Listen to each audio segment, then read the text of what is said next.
अभी हम शुरू करते हैं जो आपका टेक्स्ट मटेरियल है, जहां पर हम लास्ट पहुंचे थे यहां तक हम लोगों ने क्लियर कर लिया था।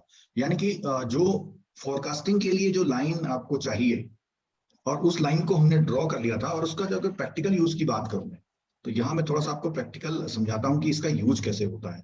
हालांकि ये जो टॉपिक हमने कोरिलेशन में भी काफी आपको समझाया था, लेकिन फिर भी यहाँ भी हम समझाते हैं।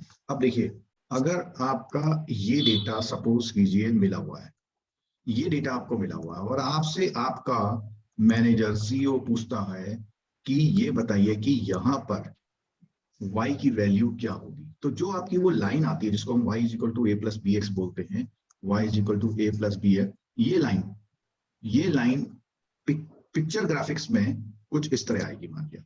तो अगर आपके मैनेजर ने यहाँ पूछा हुआ है डेटा, तो आप सिंपल क्या करेंगे, ग्राफ की बात करते हैं तो आप सीधे से लाइन खींचेंगे और ये आंसर दे देंगे। लेकिन न्यूमेरिकल की बात करेंगे तो आप इस फॉर्मूले का यूज करेंगे जिसमें x की वैल्यू जो है वो ये रहेगी, ये x की वैल्यू रहेगी ये वाली, ठीक है। और a और b, तो a और b का जो फॉर्मूला है कई बार हमने बता दिया है कि a इज इक्वल टू इस फॉर्मूले में क्या होगा, आप लोग आंसर करिए और b बिना देखे जल्दी से बताइए। a equal to y bar, और b is equal to sigma x y by sigma x, sigma नहीं, सिग्मा एक्स वाई बार नहीं, sigma x y upon sigma square. ठीक है, यहाँ तक क्लियर हो गया था। अब जहां हमने छोड़ा था वहां कहाँ छोड़ा था, अब यहाँ इस प्रॉब्लम को सब लोग बहुत ध्यान से देखिएगा। हमने छोड़ दिया था कि अगर आपके डेटा कुछ जो डेटा है वो कुछ ऐसे थे, ये कौन से डेटा है, इसको बोलते हैं एक्चुअल। क्या बोलते हैं, एक्चुअल। और इन्हीं डेटा में थोड़ा बहुत ऊपर नीचे होता है, लेकिन इन्हीं डेटा में जो आपकी एस्टिमेटेड लाइन आती है बिल्कुल ऐसे आती है, यानी एस्टिमेटेड लाइन बिल्कुल स्ट्रेट आती है। लेकिन जो आपका डेटा है एक्चुअल वाला कौन सा है, ये ब्लैक वाला है, ब्लैक वाला डेटा एक्चुअल है आपका। और इस लाइन को क्या बोलते हैं जरा बताएंगे आप, ये जो रेड मैंने खींची है इस लाइन को क्या बोलते हैं हम लोग थ्योरेटिकली, क्या बोलते हैं, ट्रेंड लाइन, ठीक है। या हम इसको एस्टिमेटेड लाइन भी बोल देते हैं, ठीक है। और ये होती है जो डेटा वाली थी, वो जो हमने 4 तरह के ट्रेंड पढ़े थे। अच्छा, कोई मुझे ये बताएगा इस समय हम कौन सा वाला 4 टाइप में कौन सा वाला पढ़ रहे हैं, सेकुलर ट्रेंड करते हैं, जो ग्रेजुअली क्या होता है over the period of time, जिसमें वैल्यू बढ़ती जाती है। वो अप डाउन आते हैं लेकिन over the period of time last में जाके उसमें इंक्रीजिंग मिल रही है आपको, ठीक है। अब सपोज कीजिए कि यही जो लाइन है, मैं अभी ग्रीन कलर से खींचता हूं दूसरे केस को लेके, ये जो आपका जो डेटा था वो कुछ इस तरह से आता है, ये इस तरह से आता मान लिया। अभी आपको बताना है कि ब्लू वाली यानी ये 1 नंबर और ये 2 नंबर, इन दोनों में क्या डिफरेंस आपको दिखाई दे रहा है, चेंज डिफरेंस है, क्या दिख रहा है, चेंज ज्यादा हो रहा है 2 में। हाँ, एक बात तो ये पॉइंट है कि चेंज ज्यादा हो रहा है। तो ग्रीन में अपवर्ड ट्रेंड है कंटिन्यू। हाँ, अपवर्ड ट्रेंड तो दोनों में है, लेकिन एक खास बात, चलो मैं बता, अभी उन्होंने एक आंसर मुझे मिला था कि वो ज्यादा चेंज है।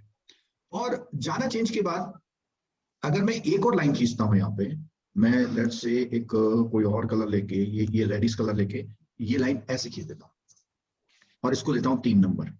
तो मुझे आप बताइए कि जैसे सेकंड में आपने आंसर दिया उसमें ज्यादा चेंज हो रहा है, तो वो आंसर तो थर्ड में भी आ रहा है, ज्यादा चेंज हो रहा है, स्टीप जा रहा है एकदम। तो मोर ओवर ये जो 1 और 3 है, 1 और 3 एक सेम ट्रेंड में है, केवल उसमें स्पीड बढ़ गई। लेकिन अगर मैं बात करूं सेकंड नंबर की, सेकंड नंबर में एक खास बात है, क्या है, इंक्रीमेंट है, ज्यादा है, लेकिन एक्सपोनेंशियल है। मींस पहले थोड़ा सा देखिए, अगर मैं ऐसे देखूं, थोड़ा सा बढ़ा, फिर ज्यादा बढ़ा, फिर ज्यादा बढ़ा, फिर ज्यादा बढ़ा, फिर ज्यादा बढ़ा, और फिर अचानक से बहुत बढ़ गया। तो इस बात को अगर आप समझ पा रहे हैं तो ही इस चैप्टर का अगला स्टेप शुरू हो पाएगा।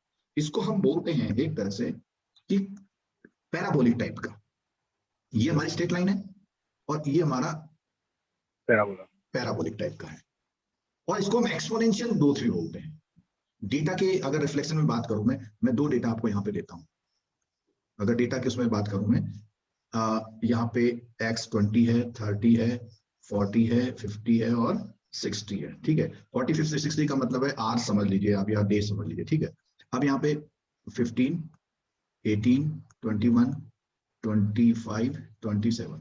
दूसरा डेटा मैं देता हूं 15, 20, 28, 42, 83।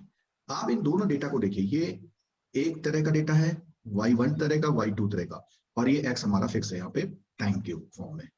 तो आप मुझे बताइए कि y1 और y2 में ये बिल्कुल साफ दिख रहा है y1 जो है 3 4 4 का डिफरेंस चल रहा है, लेकिन y2 में 5 8 5 का डिफरेंस, 8 का डिफरेंस, 14 का डिफरेंस, फिर 14 के बाद 41 का डिफरेंस, यानी कि ये वाला रिप्रेजेंट कर रहा है इसको और ये वाला कर रहा है इसको।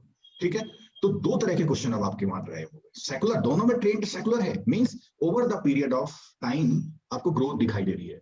तो अगर सिंपल लीनियर टाइप का ट्रेंड है तो आपका ये काम कर जाएगा y is equal to a plus bx, जिसको हम 1 डिग्री की लाइन भी बोलते हैं, स्ट्रेट लाइन भी बोलते हैं। लेकिन अगर बात हम करें पैराबोलिक ट्रेंड की, तो पैराबोलिक ट्रेंड में जो इक्वेशंस हैं वो इक्वेशंस थोड़ी सी मैथमेटिकली एक्सपोनेंट हो जाती हैं, और मैथमेटिकली जो स्टूडेंट इसमें बीएससी या 12th तक भी मैथमेटिक्स जिन्होंने किया हुआ है तो उसको उनको देखेंगे तो वो थोड़ा सा चेंज है। और जो y is equal to a plus bx की इक्वेशन में एक और कंपोनेंट आ जाता है, that is c plus x square. अगर मैं इसकी बात करूं तो ये वाली लाइन जो होगी y is equal to a plus bx plus में इसमें वो कंपोनेंट और ऐड हो गया जो उसको एक बहुत स्पीडी ग्रोथ दिखा रहा है, जो उसमें बहुत स्पीडी ग्रोथ दिखा रहा है, that is c x square. Agreed? बोलिए। यस सर, ये तो यस सर। पैराबोला का पैराबोला का टर्मिनल लाइन को हम लोग बोलते हैं। जैसे ये है सर्कल, ये यहाँ बनाता हूँ, ये है सर्कल और ये है हाफ सर्कल कर लो। हाँ, मतलब थोड़ा सा उसका कर्व जो है सिमेट्रिक नहीं होता है, इलिप्टिकल नहीं होगा, इलिप्स से ज्यादा होगा। हाँ थोड़ा सा मतलब वो थोड़ा मैथमेटिकल हम उसमें जा नहीं पा रहे इसमें, लेकिन एक अंडरस्टैंडिंग के लिए कि एक्सपोनेंशियल ग्रोथ होती है उसमें, बढ़ता जाएगा। कर्व की तरह होता है सर, इसको कर्व लीनियर बोलते हैं सर। हाँ ओके। तो इसमें क्या है, 2 टाइप के आपके क्वेश्चंस हो गए सेकुलर ट्रेंड में, 2 टाइप के क्वेश्चन हो गए। एक जो है ग्रेजुअल ग्रोथ के लिए हो गया, और सेकंड क्वेश्चन हुआ था जिसमें आपकी एक्सपोनेंशियल ग्रोथ हो। ठीक है, तो अगर हम इसको देखना चाहें बुक में, अब बुक की तरफ चलते हैं हम लोग, तो स्क्रीन में आपसे बिल्कुल क्लियर कट दिखाई दे रहा है कि वो जो एक्सपोनेंशियल जो फैक्टर है वो फैक्टर ऐड हो गया ना, ये वाला। और ये फैक्टर जो उसकी जो एक्स्ट्रा ग्रोथ है उसको शो करता है, ये वाला जो फैक्टर है वो एक्स्ट्रा ग्रोथ को शो करता है। अब ये बिल्कुल क्लियर हो जाना चाहिए कि ऐसा क्वेश्चन ये है, और अगर पैराबोलिक कर्व है तो वो उस कंडीशन में ऐसे होता है। जिन्होंने मैथमेटिक्स नहीं भी पढ़ी है उनके लिए भी इस समय बहुत सिंपल बता रहा हूं मैं आपको, करना कुछ नहीं है। ज्यादा ग्रोथ दिखाई दे रही है अगर आपको ज्यादा ग्रोथ दिखाई दे रही है तो उस कंडीशन में आपको क्या करना है, ये ग्रोथ को इस तरह से मानना है कि वो बहुत फास्ट ग्रोथ हो रही है। ठीक है, आगे देखिए। अब जैसे ही ये इसकी बात निकल के आती है तो उसी समय हम बोलते हैं that is second degree train time series. क्या बोल रहे हैं हम लोग उसमें? Second degree train time series. ये देखिए, ठीक है। और सेकेंड डिग्री जैसे ही आ जाएगा, मैं जरा अपने मोबाइल की आवाज बंद करना चाह रहा हूँ, मोबाइल क्यों नहीं कर रहा। मुझे भी पहले यूट्यूब ये जूम देखना पड़ता है कि इसकी आवाज जो है कैसी जा रही है। तो यहाँ जो ये जो 3-4 पॉइंट्स लिखे हुए हैं, जिसमें से कुछ पॉइंट आपको पहले से क्लियर थे। कौन से क्लियर थे? आपको ये बी वाला क्लियर था, है ना। ये तो पॉइंट आ गए इसमें, sigma y is equal to something, sigma x square y is equal to something.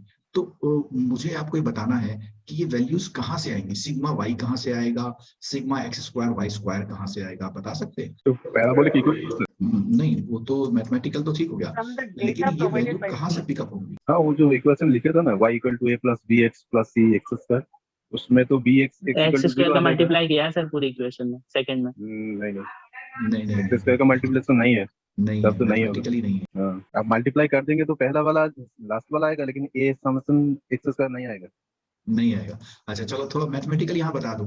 हाँ, कि तो अगर आप ये सोच रहे हैं कि सिग्मा x4 हो गया यहाँ पे, और सिग्मा x4 तो सॉरी सिग्मा x स्क्वायर है यहाँ पे, सिग्मा x4 हो गया। अगर आपको ऐसा लगता है कि x स्क्वायर से मल्टीप्लाई करके ऐसा हो गया, तो नहीं है। क्यों? क्योंकि सिग्मा के साथ है ये, तो सिग्मा के साथ में कोई भी मल्टीप्लाई एंटर नहीं कर सकता। ठीक है, एक बात। सेकेंड बात, जो हमने पहले क्वेश्चन किया था कल वाली क्लास में, उसमें हमने सबसे पहले x का रिक्वायरमेंट था, y का रिक्वायरमेंट था, एक्स वाई का रिक्वायरमेंट था, एक्स स्क्वायर का रिक्वायरमेंट था। तो मेरा जो अभी क्वेश्चन था वो ये था। हम इसी टेबल को एक्सटेंड कर देंगे और इन दोनों का मल्टीप्लाई करके एक और फैक्टर ले आएंगे, that is x square y. ऐसे ही एक फैक्टर हम ये वाला भी x4 कैसे लाएंगे, इसी का स्क्वायर कर देंगे। तो आप ये देख रहे हैं कि ये देखो बहुत कॉम्प्लिकेटेड लग रहा होगा आपको, लेकिन जिसने ये 2 फॉर्मूले याद कर लिए उसके लिए बहुत सिंपल है। सिंपल ही है। मैं ट्राई करूंगा समझाने की, बाकी आपकी अपनी कैपेसिटी पे भी डिपेंड करता है। बार बार देखिए क्वेश्चन आ जाए तो न्यूमेरिकल नहीं भी आए तो पूछ लेगा सेकंड डिग्री ट्रेंड लाइन में से कौन सी है, तो फिर आप क्या करेंगे, second degree trend line y is equal to a plus b x BX plus what CX square. CX²। ठीक। और सेकंड डिग्री कई बार क्वेश्चन बच्चे पूछते कैसे पता लगेगा, आप डेटा देख के बता देंगे हाँ कि एवरी ईयर जो ग्रोथ है वो ऑलमोस्ट इक्वल या थोड़ी सी ज्यादा आ रही है, या हर बार डबल फिर ट्रिपल फिर 4 टाइम फिर 8 टाइम हो जा रही है, आराम से पता लगा सकते हैं।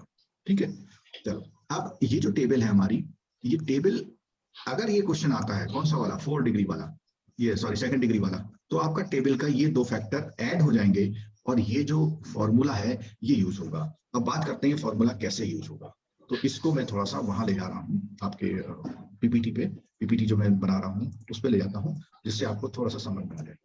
देखिए समझने में तो सब कुछ सीख के जाइए, कॉम्प्लिकेटेड भी सीख के अगर जाएंगे तो आपको वहां पर हेल्प मिलेगी, कुछ ना कुछ एक्सप्लोर करने में हेल्प मिलती है। तो पहली इक्वेशन है sigma y is equal to an plus c sigma x square, an plus c sigma x square, an plus c sigma x square. Second equation में क्या है, आप लोग बुक को रेफर कर सकते हैं, sigma x square y is equal to a sigma x square, a sigma x square, a sigma x square plus c sigma x4 और जो इनका जो इनिशियल कंपोनेंट है y। ठीक है, और थर्ड कंपोनेंट हमारा पुराना वाला ये है, वो कौन सा है, b is equal to sigma x y upon sigma x square. तो हमारी जो तीन इक्वेशंस हैं, मैथमेटिकल इतना तो सबको आता है कि अगर मैं इक्वेशन 1 और 2 का यूज करूं तो बता सकते हैं कि कौन सी वैल्यू निकल सकती है, ANC। हाँ ANC निकल सकता है। ठीक है, अच्छा इसमें एक वेरिएबल ऐसा है जिसकी वैल्यू हमें मिलेगी, कहां से मिलेगी, वो तो n6 नंबर से। जैसे ही क्वेश्चन शुरू करेंगे तो हमारा जो डेटा होता है, हमारा डेटा होता है, मान लिया वो 7 इयर्स का दिया हुआ है, 1 2 3 4 5 6 7 8 का दिया हुआ है, सपोज कीजिए this is x this is y, तो 8 का दिया हुआ है, तो इस क्वेश्चन के लिए हमारा n इज इक्वल टू क्या हो जाएगा, 8 हो जाएगा। ये वैल्यूज कहां से आएंगी, जो मैं ग्रीन कलर में कर रहा हूं, कहां से आएंगी ये वैल्यूज, जो ये ग्रीन कलर की वैल्यूज हैं वो कहां से आएंगी, टेबल से आएगी सर, टेबल। ठीक है, तो ग्रीन कलर की सारी वैल्यूज हमें टेबल से आराम से मिल जाएंगी। तो अच्छा 1 और 2 का यूज करेंगे, अगर यूजिंग 1 एंड 2 करते हैं तो हमें a की वैल्यू मिल जाएगी, c की वैल्यू मिल जाएगी, और अगर थर्ड यूज करते हैं तो किसकी मिल जाएगी, B की। ठीक है। और हमारा जो एस्टिमेशन लाइन है, जो हम आज के इस टॉपिक में स्टार्टिंग से शुरू कर रहे हैं, हमारा estimation line for second degree line क्या होगा, y cap is equal to a plus b x plus c x square. ठीक है, a आपका स्क्वायर होगा ना सर, स्क्वायर होगा। CS square sir. स्क्वायर होगा सर। हाँ बिल्कुल ठीक और दे देंगे तो ये पैराबोला नहीं रहेगा। नहीं रहेगा, और ज्यादा चला जाएगा ना। हाँ, और रेक्टेंगुलर पैराबोला टाइप हो जाएगा। हाँ मैं ये हाथ से लिख रहा हूँ, पेन भी मेरा कहीं छूट गया है। चलो, तो अभी आप बिल्कुल समझ गए होंगे। देखो समझ में आ रहा है तो मजा आ रहा है, समझ में आ नहीं रहा आ है रहा सर, तो समझ मजा में। नहीं। बहुत लोग साइलेंट बैठे हुए हैं, जरा 2-4 लोग और बोल दीजिए जो कभी कभी बोलते हैं। सर पक्का समझ में आ रहा है सर, डोंट वरी, पक्का आ रहा है सर। तो अभी ये बात बहुत कॉम्प्लिकेटेड चीज सिंपल हो गई। ठीक है, हाँ, अगर बहुत ऐसा क्वेश्चन आता है तो इस तरह से सॉल्व होगा। और आपको x, अगर वो ये पूछता है, सपोज कीजिए वो पूछता है 2021 में बताओ, और मैं यहाँ पे लिख रहा हूँ 19 20 21 22 23 24 25 26, तो मैं आपको यहाँ पे 29 का पूछता हूँ। अगर मैं इसमें 29 का पूछ रहा हूँ तो आप मुझे बताइए कि क्या इसका वो रहेगा, वैल्यू क्या ली जाएगी x की, फटाफट हाँ सर, वो थोड़ा ऐड कर देंगे एवरेज से। करो कल तो जैसे ये तो बताओ। कल जैसे किए थे 29 नहीं, 1 2 3 4 5 8 होगा ना सर। 2029 हाँ। माइनस मीन 23 लेना है, मीन लेना है। 22.5। You have to find the mean and then हाँ यस 21 23 का मेन लेना है 22 का 22.5 होगा। यस एक मिनट 2022.5 22.5 2022 22.5 29 मतलब 7.5 होगा। चलो चलो, आपने सबने अपने अपने स्टेटमेंट दे दिए, मैं एक अल्टीमेट स्टेटमेंट दे दूं। पहली बात तो ये ऑड डेटा है या इवन डेटा है? इवन ये इवन डेटा इवन डेटा है, तो हाँ। इवन डेटा में मिड पॉइंट ही आएगा 22 23 22.5 हाँ, तो आपको 22.5 यूज करना है, 5 ठीक है? तो इसका मतलब माइनस 7.5 ठीक है? जब हम इसको यूज करेंगे तो आएगा 6.5 और इंटू क्या करेंगे? 2 इंटू 2 क्यों कर रहे हैं हम लोग? हाँ कैलकुलेशन को इजी करेंगे। इसी के लिए कैलकुलेशन को इजी करने के लिए, और इसका जो कॉन्सेप्ट है वो कोडेड टाइम का होता है, ठीक है? कोडेड टाइम को हम तो आगे बढ़े हम, जी ठीक। तो थ्योरी पे वापस आते हैं हम लोग। जी ये एक एग्जांपल दिया हुआ है, ठीक। इस एग्जांपल में क्लियर कट हमने इन चीजों का यूज किया हुआ है, जितनी वैल्यूज हमारी थी सारी कुछ, जैसे कि 1 2 कैसा है, ये कैसा डेटा है, ये इस वाले क्वेश्चन में ऑड है सर। ऑड है। ऑड वाला इजी Odd है, क्वेश्चन होता सेंटर है, पॉइंट ये मिड पॉइंट हो गया इसका, ठीक है। पॉइंट और इसमें जब कैलकुलेशन उसने कराई है तो कैलकुलेशन में उसने कौन से ईयर का पूछा है, ये 21 21 का पूछा हुआ 21 है। का तो 21 का अगर पूछा हुआ है तो यहाँ पे 16 है, 17 18 19 21, तो सिंपल है 2021 माइनस 2014, तो कितनी वैल्यू आ गया 7। तो आप सिंपल 7 यूज करेंगे, देखिए इसने 7 यूज किया हुआ है, देखिए ये, ठीक। हाँ। और वैल्यू कैसे निकाला हुआ है, देखो वैल्यू में उसमें दो इक्वेशंस है हमारी, एक इक्वेशंस एसी वाली है, दो इक्वेशंस, ठीक है। देखो यहाँ यूज करी हुई है, देखो ये पहली इक्वेशन है। सर एक प्रॉब्लम है, हाँ बोलो। वो सिग्मा एक्स स्क्वायर वाई कैसे निकाला? सिग्मा एक्स स्क्वायर वाई 565 कैसे आ गया? अच्छा बताता हूँ, ये आप देख रहे हैं यहाँ पे, मैं इसमें दूसरे कलर से लिखता हूँ, आपको दिख जाएगा। ये अब मैं जो राउंड कर रहा हूँ ग्रीन कलर से दिख रहा है, हाँ। तो ये जो एक्स स्क्वायर है, इस एक्स वही से स्क्वायर की multiply। मल्टीप्लाई सबकी वाई से करते गए, यहाँ लेते हैं, ठीक है ये नीचे का समेशन। ठीक है, ओके क्लियर है। हाँ। और उसी का समेशन जो है, देखो इन सब का समेशन ये सिग्मा आएंगे सारे, ये ना, ये सारे सिग्मा आ जाएंगे, है ना? ठीक है। ठीक है। तो ये हमारी तीनों इक्वेशन है, 1 इक्वेशन 2 इक्वेशन एंड 3। जो सर वो क्वेश्चन में मेंशन करेगा क्या सर, वो सेकंड डिग्री वाला नहीं, फाइंड आउट? मैं आपको यही बताया था कि ये देखो, मैं जो बात बोलता हूँ वो क्लास में ऐसी एक्सपीरियंस जो होते हैं उनको देखते हुए बोलता हूँ। तो क्लास में जो एक्सपीरियंस, ये क्वेश्चन बहुत कॉमन है, तो मैंने पहले ही आपको बोल दिया कि ऐसा क्वेश्चन अक्सर आप लोग पूछते हैं, और उसका आंसर मेरा ये रहता है कि आप लोग डेटा को देख के पहचानेंगे, डेटा को देख के पहचानेंगे। जैसे इसी डेटा की बात करते हैं, ये पहला डिफरेंस कितना दिख रहा है आपको? 11। चलो डिफरेंस है 11। दूसरा, यहाँ तक तो कोई डिस्प्यूट नहीं है सच, लेकिन यहाँ देखिए, ये अगर 52 होता तो ठीक था। कौन सा वाला? हाँ, अगर 65 की जगह अगर 52 तक होता तो स्ट्रेट नहीं लाइन नहीं नहीं, तो भी नहीं होता, ना ना ना ना। आप ये देखिए ना, यहाँ पे 15 का डिफरेंस है, यहाँ पे 15 या 20 तक चल जाता, चलो वही तो बोल रहे हैं। तो 20 तक आता तो 59 60 तक चलो वहां चल जाता, हाँ, लेकिन हाँ। केवल इसी से डिसाइड नहीं होगा, उसके आगे भी नहीं देखिए उसके बाद तो बहुत बढ़ गया। हाँ, तो ये चीज आपको बता देगी वहां पर, ठीक है। अच्छा, ये जो जितनी भी ये वैल्यूज हैं, ये वैल्यू जो अभी हमने ऊपर टेबल ड्रॉ करी है, इस टेबल से निकलेगी। तो आप कहीं अपनी बुक में, अपने नोटबुक में जितने भी बुक के फॉर्मूले, वो पहले 2-3 पेजेस पे लिख लीजिए। मैं आपको बताऊं, मैं 10th क्लास को मैथमेटिक्स लेता हूं अपने स्कूल्स में, तो मैं क्या करता हूं, उनको असाइनमेंट के लिए कोई चार्ट वार्ट नहीं बनाने देता। असाइनमेंट में उनको बोलता हूँ बुक के जो फॉर्मूले हैं उसका एक 5 रुपए की कॉपी में बढ़िया से बना के लिए, जो बढ़िया लिख के लाएगा उसको मार्क्स ज्यादा मिलेंगे।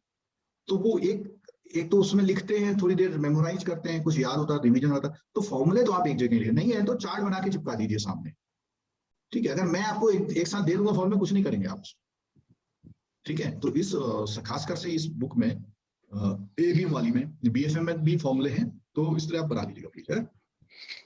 तो यहाँ पर अगर क्वेश्चन की बात करें तो उनका आंसर, वो क्वेश्चन आपसे पूछेगा कि इसकी फोरकास्टिंग या एस्टिमेटेड लाइन क्या होगी, तो आपका आंसर ये रहेगा। और इन आंसर्स में ए कहां से आया, सी कहां से आया और बी कहां से आया, ये तीनों आंसर आपको पता होने चाहिए।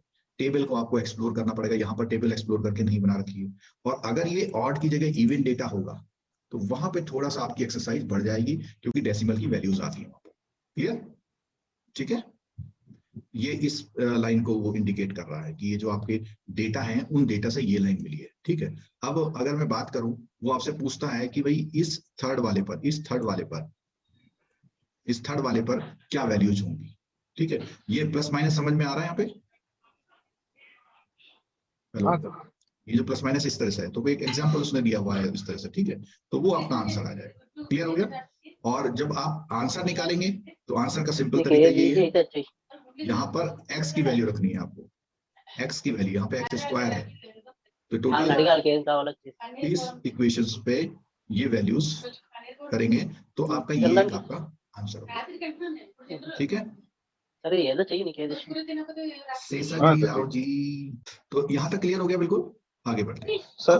हाँ बोलिए सर एक बार फिर से समझाइएगा, थोड़ा समझ नहीं। हाँ, मुझे अगर आप थोड़ा सा ये बोलेंगे कि कहाँ पे पॉइंट है तो मेरे लिए बहुत अच्छा रहेगा। सर एक्चुअली एरर हो गया था नेटवर्क का, तो मैं स्टार्टिंग से नहीं समझ पाया था, तो अगर अच्छा हो चलो, सके तो, नहीं तो फिर मैं बाद में चलो देखूंगा। अभी ये क्लास परमिट करती तो मैं 2 मिनट लेता हूँ आपसे, ठीक है। सर समझा दीजिए, कोई बात नहीं। चलो 2 मिनट ठीक है लेंगे। सर, हम भी समझ लेंगे। चलो ठीक है। देखो, आज का चैप्टर हमारा शुरू हुआ यहाँ से कि आपके डेटा एक स्ट्रेट लाइन को रिप्रेजेंट करते हैं या एक कर्व को रिप्रेजेंट करते हैं, और ये दोनों ही कंडीशन हमारी पहली कंडीशन से है। पहली कंडीशन का मतलब 4 तरह के कर्व हमने ट्रेन पढ़े थे, और 4 तरह के ट्रेन में जो पहला वाला था कौन सा था? सेकुलर। कौन सा वाला था पहला वाला? इसकी। अभी हम जो भी हम थ्योरी पढ़ रहे हैं वो इसकी पढ़ रहे हैं, फिर हम इसकी पढ़ेंगे और आगे पढ़ेंगे। तो सेकुलर ट्रेन में 2 तरह के ट्रेन उन्होंने बताए कि एक तो लीनियर डेवलपमेंट और एक पैराबोलिक। पैराबोलिक का मतलब बहुत हाई डेवलपमेंट। तो यहाँ पर जो इस फिगर में है वो इस तरह का डेवलपमेंट है, और इसमें वो इस तरह का डेवलपमेंट है। तो आज का टॉपिक हमारा यहाँ से शुरू हुआ था, और अगर ये डेवलपमेंट ऐसा है तो वो जो हमारी पुरानी इक्वेशन थी ये वाली, इस इक्वेशन में ये वाला फैक्टर ऐड हो गया है, ठीक है। अब वो कैसे आएगा, सी की वैल्यू कैसे आएगी? तो जैसे हम कल पढ़ रहे थे ए और बी की निकालने के लिए वैल्यू, तो हमारे 2 सिंपल फॉर्मूले यूज हो रहे थे जो कि आपको स्क्रीन पे दिखाई दे रहे हैं। ये हो रहे थे, नहीं हो रहे थे? ठीक है। जब हम पैराबोलिक कंडीशन में आएंगे तो उसमें ए वाला ये फॉर्मूला बिल्कुल यूज नहीं होगा, एक पॉइंट। बी वाला यही यूज होगा, लेकिन क्योंकि उसकी इक्वेशन में 2 वेरिएबल्स और हैं जो कि ए और सी हैं, ये ए हमें पुराने फॉर्मूले से नहीं निकालना है, न्यू से निकलेगा। सी हमारा न्यू वेरिएबल आ गया, तो जब ये दोनों यहां आ गए, और बी हमारा पुराने ही फॉर्मूले से निकलना है, तो ये तीनों वेरिएबल्स निकालने के लिए हमको जो फॉर्मूले की उन्होंने हेल्प दी है वो फॉर्मूले है ये। बी का वही फॉर्मूला है, सी के लिए फॉर्मूला इक्वेशन नंबर 1 और 2 का मिक्सचर है, जिसमें से जो भी वैल्यूज है केवल एन की वैल्यू हमारी कहां से आएगी? एन की वैल्यू आएगी हमारी जितने ईयर का क्वेश्चन दिया है, जितने डेटा का क्वेश्चन दिया है वहां से आएगी, ठीक है। और जो ए और सी की वैल्यू आएगी वो इन 2 इक्वेशंस को सॉल्व करने से आएगी। तब तक जिन लोगों ने समझ लिया है वो इस इक्वेशन को रट सकते हैं। Sigma y is equal to a n plus c sigma x square, और sigma x square y is equal to a sigma x square plus c sigma x 4। अगर आप याद करना चाहें, बहुत कॉमन तरीका बताता हूं कि इसमें एक्स स्क्वायर का कंपोनेंट बढ़ गया है सेकेंड लाइन में। पहली लाइन में देखिए एक्स स्क्वायर कहीं पर नहीं था, सॉरी दूसरी लाइन में एक्स स्क्वायर और ऐड हो गया, तो यहाँ पे वाई के बाद एक्स स्क्वायर ऐड हो गया, ए के बाद एक्स स्क्वायर ऐड हो गया, एक्स स्क्वायर की जगह x4 हो गया। ऐसे आप याद कर सकते हैं। बी वाला फॉर्मूला बिल्कुल सेम वही है जो पुराना चल रहा है, उसमें कोई चेंज नहीं आया, ठीक है।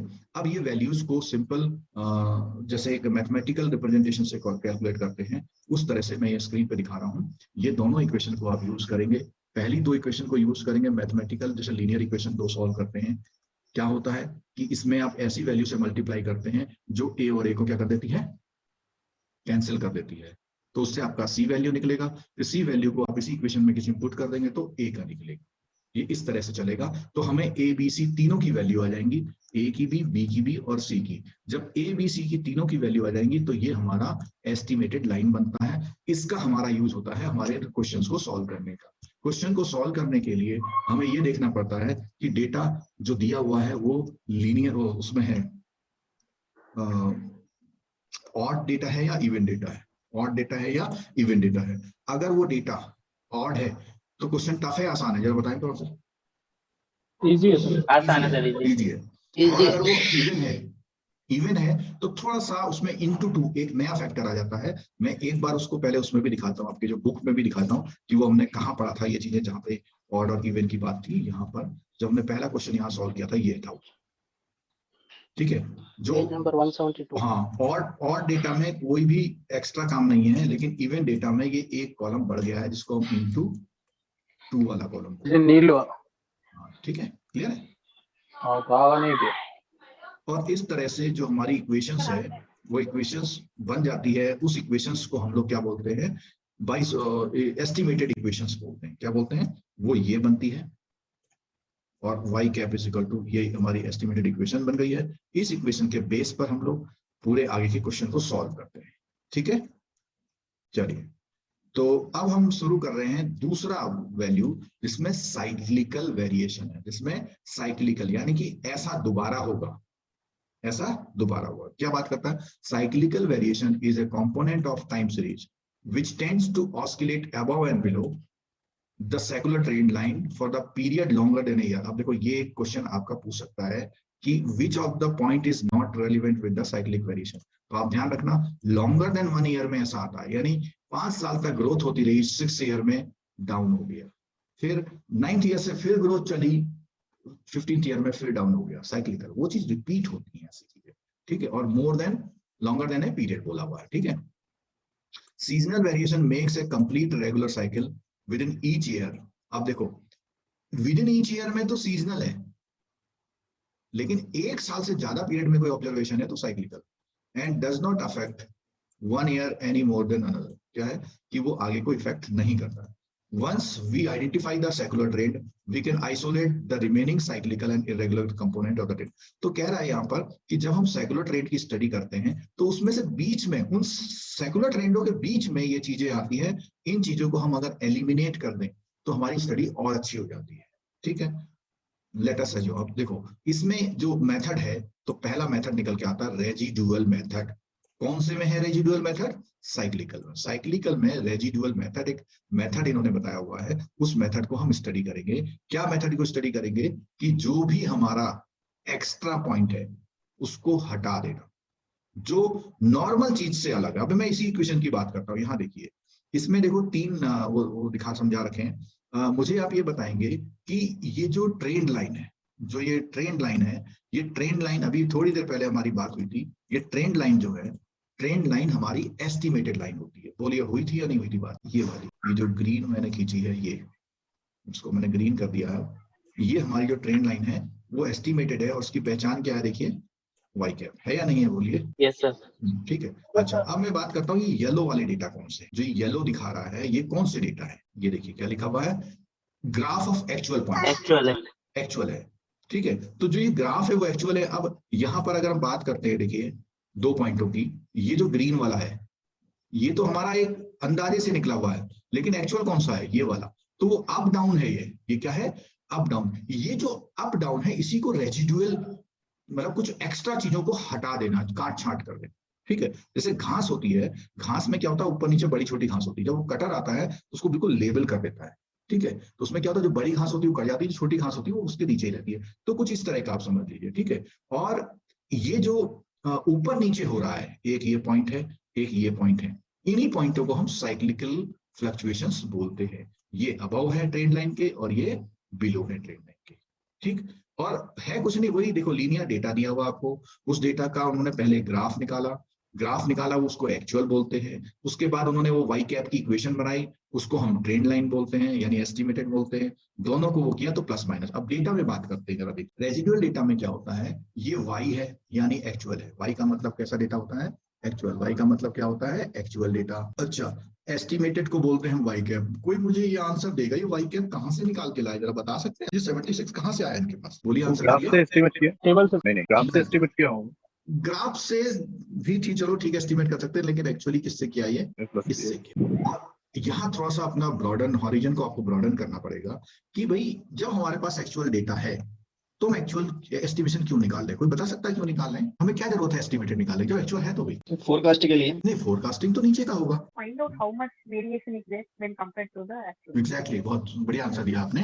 कि हम ये भी देखते हैं कि जो हमने फ्यूचर के लिए जो प्लानिंग करी है वो पुराने उसमें डेटा में कितनी फिट बैठती है। आप देख रहे हैं कि पुराने डेटा में यहाँ बिल्कुल फिट बैठी, यहाँ पर भी फिट बैठी है, ठीक है, यहाँ पर भी फिट बैठी है। लेकिन ये जो बाकी है, यही वो रेजिडुअल डेटा है जहां पर वो फिट नहीं बैठी है।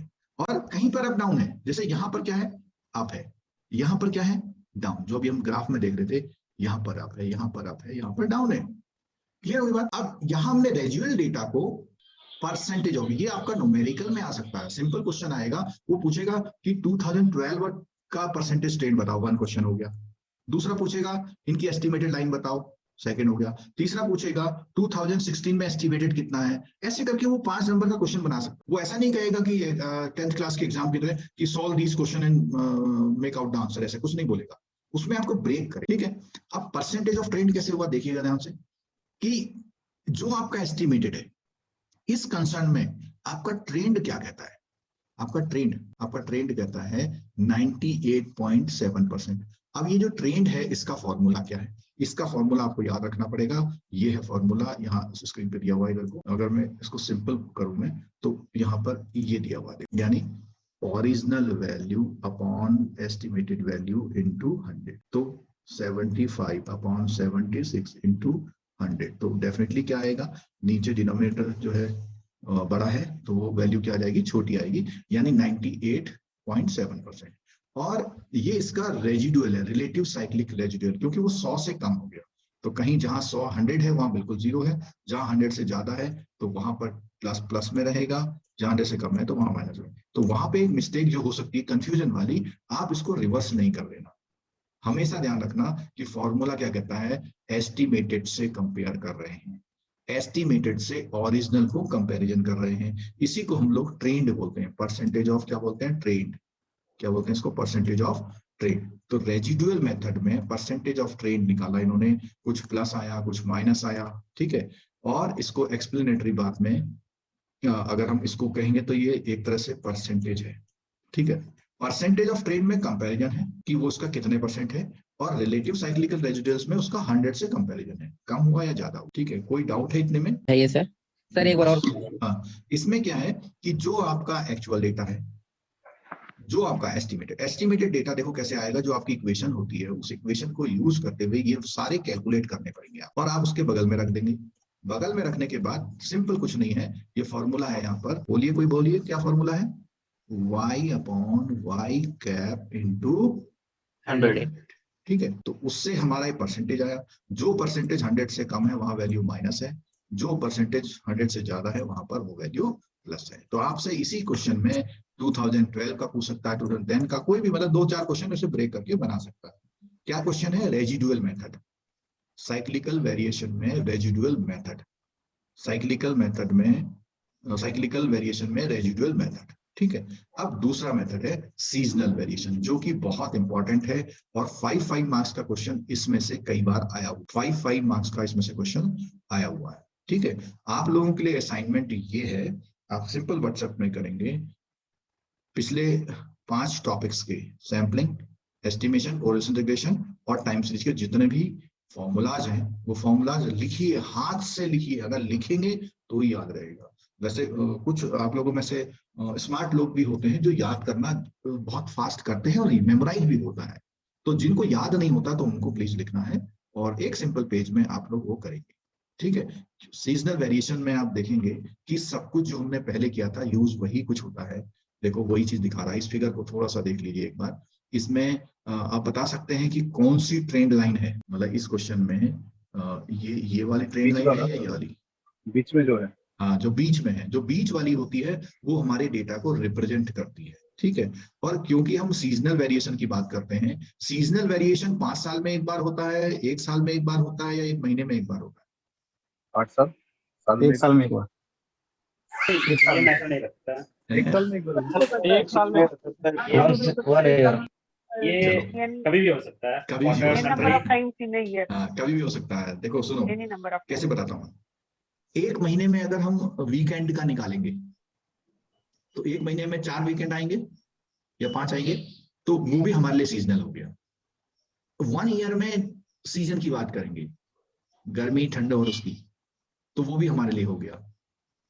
20 सालों में जब जब कुंभ आया, कुंभ का होता है ना कितने, 12 साल बहुत होता है, कितने 4 साल, 12 12 साल में एक प्लेस पे दोबारा लगता है, लेकिन मेरे ख्याल 4-4 साल में नहीं, 3-3 साल में लगता है। 3 साल में होता है सर, 4 बार हाँ, लगता है सर। तो वो हमारे लिए वो भी एक सीजनल वेरिएशन का, क्यों, जिस समय कुंभ होता है तो उस समय क्या बढ़ जाता है, मेले में भीड़ हो जाती है। मेले में भीड़ हो जाती है, लेकिन जो ये रिलीजियस सेल होती हैं वो बढ़ जाती है। ठीक है, जैसे वो वाटर की केन जो होती हैं, जो भगवा कलर के जो कपड़े, घंटी, शंख, है ना, तो इसकी सेल बढ़ जाती होगी। ठीक है, अभी तो फिलहाल कोरोना बढ़ गया था।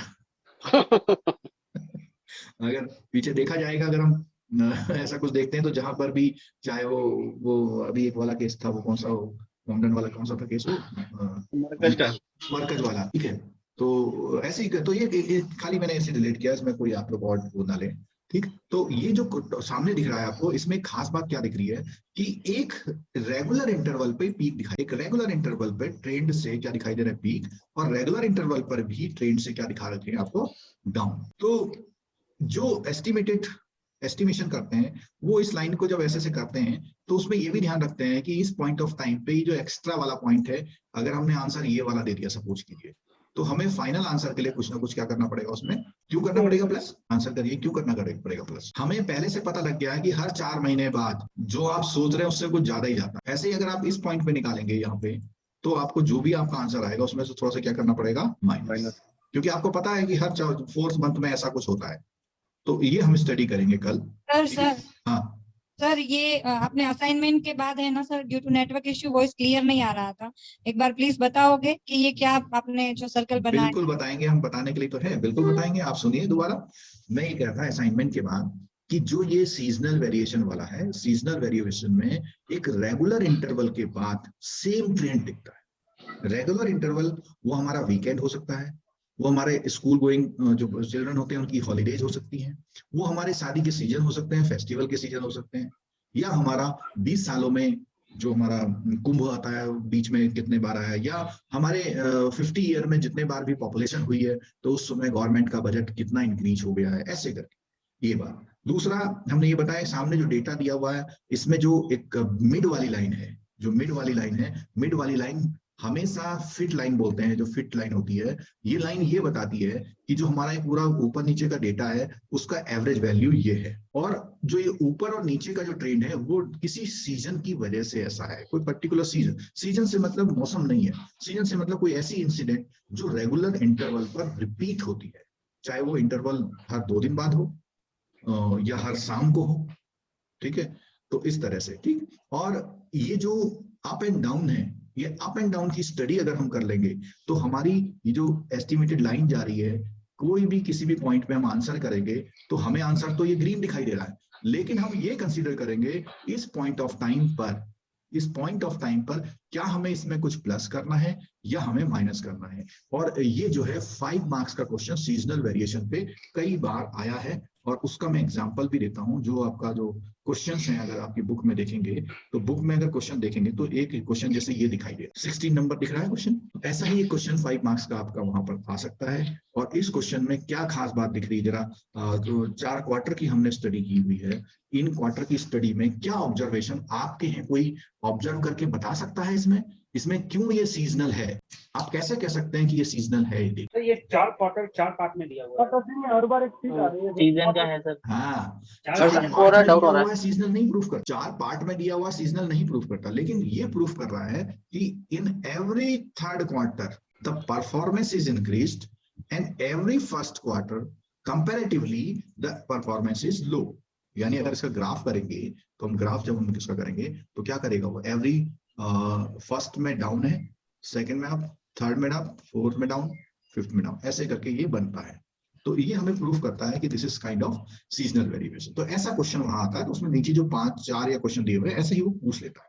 ठीक है, अगर प्रैक्टिस अच्छी होगी, सिंपल क्वेश्चन होगा, बहुत लंबी कैलकुलेशन भी नहीं है, लेकिन रिपीटेटिव कैलकुलेशन है, मतलब कहने का मतलब वो कॉम्प्लिकेटेड कैलकुलेशन नहीं है, रिपीटेटिव है। तो जब हम कल करेंगे, परसों करेंगे, टाइम सीरीज का लंबा टॉपिक है, आप लोग देख के बताएंगे टाइम सीरीज में पेज कितने हैं अपनी बुक के अकॉर्डिंग, टाइम सीरीज में पेज कितने बुक के अकॉर्डिंग बताइए। 18 पेजेस। कितने? 15 18 पेज। ठीक है, और कुछ कुछ टॉपिक जो हैं 12 या 8 पेज पे भी हैं, कुछ टॉपिक सिमुलेशन वाला 5 पेज पे भी। जूम वाले कोई और क्वेश्चन पूछना चाहते हैं? सर वो जो साइक्लिक वेरिएशन में है, हाँ साइक्लिक वेरिएशन में जो लास्ट में जो मतलब रिलेटिव साइक्लिक रेसिडुअल्स में जो 100% का जो ऊपर नीचे आ रहा है ना सर, हाँ -1.3 0 हाँ। प्लस 2.5, व्हाट इट हाँ। Indicate sir? मींस ये आवर मैं एस्टिमेशन बताता हूँ क्या उतना इंडिकेट सही या करता है। गलत है? नहीं मैं बताता हूँ क्या इंडिकेट करता है। ये कुछ नहीं है, ये जो फॉर्मूला है, जब आप लोग डीआई के क्वेश्चन करते होंगे बैंक में आने से पहले, तो डीआई के क्वेश्चन में ये दो आंसर आते हैं कि बिकम्स एंड चेंजेस। मैं थोड़ा सा और तो मैथमेटिकल समझाता हूँ बढ़िया करके। एक क्वेश्चन होता है बिकम्स और एक होता है परसेंटेज चेंज। तो बिकम्स में बोलते हैं इट इज बिकम नाउ 112%, और अगर परसेंटेज चेंज की पूछूंगा तो 12%। बस ये फर्क है। हाँ तो पकड़ में आई बात आपके? हाँ सर। लोकेशन पहुंच गई। मतलब परसेंटेज चेंज में वो मैं केवल वो इसको 100 से क्या? 100 से डिफरेंस को कंसीडर करता है। अच्छा सर, ठीक है। अरे, लंबा लाइन है। ठीक है सर वो एस्टिमेटेड भी देगा क्या सर क्वेश्चन में डायरेक्टली सीधा? तो एक आदमी क्या चीज क्या? वो एस्टिमेटेड का एक कॉलम बना दिया ना, वो भी क्वेश्चन में डायरेक्टली दे ये देगा, वह हम फाइंड नहीं आउट दे करना। सकता है, वो उसका कुछ नहीं भरोसा। अगर क्वेश्चन देगा, देखिए मैं इसको दूसरे कलर से ब्लॉक करता हूँ, व्हाइट कलर से करता हूँ। वो हो सकता है कि इतना क्वेश्चन दे दे आपको, यहाँ तक दे दे, क्योंकि अगर वो एस्टिमेटेड नहीं देगा तो आपको इससे निकालना पड़ेगा। हो सकता है ये क्वेश्चन वो इतना दे दे आपको, एस्टिमेटेड भी दे दे, और आपसे पूछे परसेंटेज ट्रेंड बताओ 2012 का। आपसे पूछ सकता है रिलेटिव साइक्लिकल रेसिडुअल बताओ। भाई यहाँ कंफ्यूजन ये होता है अक्सर स्टूडेंट्स को कि सर ये तो 76 है तो ये कम कैसे आ गया। तो ये कंफ्यूजन वहां आपको दूर रखना है, राइट? वो एस्टिमेटेड नहीं देगा तो हम उससे निकालना सेम पड़ेगा। सेक्युलर ट्रेंड में whatever the procedure we have done ना, सेम इस फॉर्मूले से निकालना पड़ेगा। y is equal to a plus b। हाँ, और अगर इस फॉर्मूले से निकालना पड़ेगा तो आपको ए और बी ए का वैल्यू चाहिए। ए और बी का चाहिए तो फिर वो डिटेल क्वेश्चन बनेगा इसका। हाँ, वो एक्स वैल्यू देना वैसा ना सर। हाँ, वो तो आपको फिर वो क्या करना पड़ेगा, इसका सबका कोडेड टाइम निकालना पड़ेगा, है ना? Yes, ये yes, जैसे sir। हमने पीछे क्वेश्चन किया था वाला, वो सेक्युलर ट्रेंड में कर हाँ। दिया ना वो। कोडेड टाइम के बाद आपको x मिलेगा, फिर y गिवन है, एक्स वाई निकालेंगे आप, तो उससे b का वैल्यू आएगा, और b का वैल्यू के बाद क्या है, a का वैल्यू कैसे आएगा बताओ जरा, बोलिए। y y या y y बार? वाई माइनस x माइनस नहीं, a का वैल्यू निकलेगा y बार से। y बार। वो bx बार 0 हो जाएगा। हाँ, वो bx बार 0 वो तो वो फिर हम कोरिलेशन पे चले गए ना। जो हमारा कोरिलेशन का बेसिक जो हमारा वो था फॉर्मूला, वो कोरिलेशन का फॉर्मूले में था वो, जिसमें a और b को दोनों लेना था। ये देखिए ये वैल्यू में ना, वो ये वाला जो कंपोनेंट है, ये वाला कंपोनेंट वहां पर यूज होगा। ठीक है, और कुछ पूछना है? चलिए, स्टडी थोड़ा सा मेरी रिक्वेस्ट ये है भाई कर लीजिए, अगर नहीं करते हैं तो फिर आप परेशान होंगे, और एग्जाम का कुछ भी पता नहीं, 5 दिन पहले तक हो सकता हो ही जाए, तो इसलिए अपना प्रिपरेशन कर लो। और अगर वो पोस्टपोन होता है तो उस केस में हमारे रिवीजन का समय मिलेगा, हम रिवीजन करेंगे उसको। सर बीएफएम कब स्टार्ट करेगा सर? अब बीएफएम में करूंगा मैं थोड़ा ये टॉपिक और वो कर लूँ, उसके बाद बेसिस शुरू करूंगा। ठीक है, चलो ठीक है, थैंक यू, बाय बाय।